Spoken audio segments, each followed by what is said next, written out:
বিশ্ববিদ্যালয়ে ছেলের হাতে মোয়া যে চাইলে পাওয়া যায় না? ইউজিসি মাথা খারাপ হয়ে গেছে না সরকারের মাথা খারাপ হয়ে গেছে? বাংলাদেশে এখন 55টি পাবলিক বিশ্ববিদ্যালয় রয়েছে, যার মধ্যে 18টি স্থায়ী কোনো ক্যাম্পাস নেই, যেগুলোতে বরাদ্দ ঠিকমতো আসে না, বাজেট ঠিকমতো আসে না। এখনও সরকারি মেডিকেল কলেজের মধ্যে 6টা মেডিকেল কলেজ সরকারি 6টা মেডিকেল কলেজ পড়াশোনা অনুপযুক্ত। ঠিকমতো আবাসন সুবিধা নেই, ঠিকমতো যন্ত্রপাতি নেই, তারা ঠিকমতো যে প্র্যাকটিস করবে সেটা কোনো ব্যবস্থা করতে পারতেছে না। এতগুলো পাবলিক বিশ্ববিদ্যালয়, মেডিকেল কলেজ এবং অন্যান্য জায়গায় যখন বাজেট সঠিকভাবে দিতে পারে না সরকার, তাহলে কিভাবে এই নতুন করে 7টা বিশ্ববিদ্যালয় অনুমোদনের জন্য ইউজিসি এত কাজ করে? কিভাবে এত সময় পায়? তাদের লজ্জা থাকা উচিত, এই সরকারের লজ্জা থাকা উচিত, এই ইউজিসি চেয়ারম্যান লজ্জা থাকা উচিত। 7 কলেজ বিশ্ববিদ্যালয় হওয়ার কোনো যোগ্যতা নেই, ওদের কোনো যোগ্যতাই নেই। কোন দিক দিয়ে আপনি 7টা কলেজকে আপনি বিশ্ববিদ্যালয় বানাতে পারেন? পাশেই রয়েছে ঢাকা বিশ্ববিদ্যালয়, এই পাশে আছে জগন্নাথ বিশ্ববিদ্যালয়, আরেক পাশে আছে জাহাঙ্গীরনগর বিশ্ববিদ্যালয়। দেশে বড় বড় 3টা বিশ্ববিদ্যালয় আছে, তার মধ্যে এই 7টা বিশ্ববিদ্যালয়কে যদি করেন, তাহলে এই 7টা বিশ্ববিদ্যালয় যতগুলো শিক্ষার্থী আছে এদের দায়ভার কে নেবে? এদের আবাসন, এদের বাজেট বরাদ্দ, এরপর এদের ক্যাম্পাসের সকল ধরনের সমস্যার সমাধান কে করবে?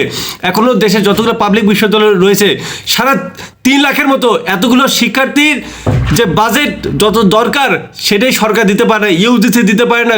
এখনও কতগুলো ক্যাম্পাস দেখেন স্থায়ী ক্যাম্পাস নেই, শিক্ষার্থীরা মানসম্মতভাবে পড়াশোনা শিখতে পারে না, আবাসন সংকট, শিক্ষক সংকট, কত ধরনের সমস্যা। এই 7টা বিশ্ববিদ্যালয় যদি হয়, তাহলে এই 7টা বিশ্ববিদ্যালয়ের দায়ভার কে নেবে? এই প্রত্যেক বছর এই 55টি পাবলিক বিশ্ববিদ্যালয়ের পেছনে সরকার খরচ করে 11,000 কোটি টাকা, 12,000 কোটি টাকা, এইভাবে যত দিন যাচ্ছে বাড়তেছে। তাহলে এই 3 লক্ষ শিক্ষার্থীর জন্য যদি 11,000 কোটি টাকা দিতে সরকারের সমস্যা যদি হয়, তাহলে এই 7 কলেজের শিক্ষার্থী 2.5 লাখের মতো, এই 2.5 লাখ শিক্ষার্থীর দায়ভার সরকার কিভাবে বহন করবে? তাহলে এই 7 কলেজকে যদি বিশ্ববিদ্যালয় বানানো যায়, যদি ওদেরকেও যদি ওই পরিমাণ বাজেট দিয়ে, ওই বাজেটের ভাগ দিয়ে যদি ওদেরকে দেওয়া হয়, তাহলে অন্যান্য যেগুলো বিশ্ববিদ্যালয় আছে এদের বাজেটটা কই যাবে? এর বাজেটটা কে দেবে? এর দায়ভার কে নেবে? আমরা যারা পাবলিক বিশ্ববিদ্যালয় পড়ি, আমরা কি হাওয়া খাওয়ার জন্য পাবলিক বিশ্ববিদ্যালয়ে আসছি? মগিং মুলুক নাকি? যখন ইচ্ছা যেটা করবে। আপনার সরকারের উচিত, আপনি পুলিশ, সেনাবাহিনী যেটা হোক, ওদের পিছের চাউড়, পাছার চামড় লাল করে দেবেন। ওরা ঢাকা শহরে কীভাবে এত আন্দোলন করতে পারে? ঢাকা শহরে মানুষ কি নাই? মানুষ কি মরে গেছে? যখন ইচ্ছে তাই করবে, যে মানে মনে যেটা যাবে সেটা বিশ্ববিদ্যালয় করবে। ওরা কি জঞ্জাল, একটা জঞ্জাল, ওদের লজ্জা আছে?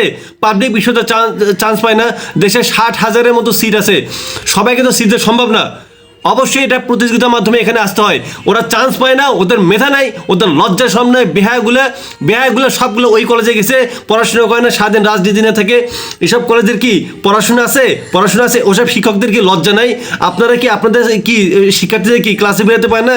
কেমন শিক্ষার্থী আপনাদের? কেমন একটা নির্লজ্জা, একটা বেহায়া। যদি অবিলম্বে যদি এই আন্দোলন যদি না যদি শেষ হয়, যদি সরকার ব্যর্থ হয়, ঢাকা শহরে মানুষ আপনারা প্রত্যেকটা হাতে একটা বাঁশে নিয়ে ওদের ছাল চামড়া তুলে ফেল দেবেন। দরকার বলে আমরা যাবো বাইরে থেকে। এতে এত নির্লজ্জা, এতটা বেহায়া যে যখন ইচ্ছে মন চাবে তখন ইচ্ছে বানাবে কলেজকে, বিশ্ববিদ্যালয়, আবার বিশ্ববিদ্যালয়কে আবার কি বানাবে। আজকে বিশ্ববিদ্যালয়ের জন্য আন্দোলন করবে, কালকে বলবে যে আমাদের ক্যাম্পাস চাই। তারপর যখন বাজেট ঠিক মতো আসবে না, সরকার বাজেট দিতে পারবে না, এতগুলো বিশ্ববিদ্যালয়, এতগুলো শিক্ষার্থীর জন্য বাজেট দিতে পারবে না, আমাদের বাজেট নেই কেন? আবার হটাও, আবার আন্দোলন করো, আবার সরকার হটাও। মগের মূল্য নাকি পিঠের চাল চামড়া সালা জানোয়ারদের সবগুলো সাথে তুলে দেবো। একটা সালা বেয়াদব কুলাঙ্গার। তোরা পড়াশোনা করিস না, সারাদিন কুত্তার মতো খেয়াল ঘেউ করে বেড়াস, রাতে মাঠে খাটে তোরা সবগুলো খেলাস, রাজনীতি না সারাদিন এই গানগুলো পড়ে থাকে। তোরা পড়াশোনা, তোরা সমাজের জঞ্জাল, তোরা এই দেশের জঞ্জাল। তোদের শিক্ষার কোনো যোগ্যতা নেই। তোদের উচিত একটা গলায় ফাঁস দিয়ে মরা, না হলে ঢাকা শহরের যে রাস্তাগুলো চলে ওই ট্রাকের নিচে তোদের মরা। তোরা কোনো মানুষের বাচ্চা না, তোরা একটা অমানুষ, একটা জঞ্জাল, সমাজের বোঝা তোরা।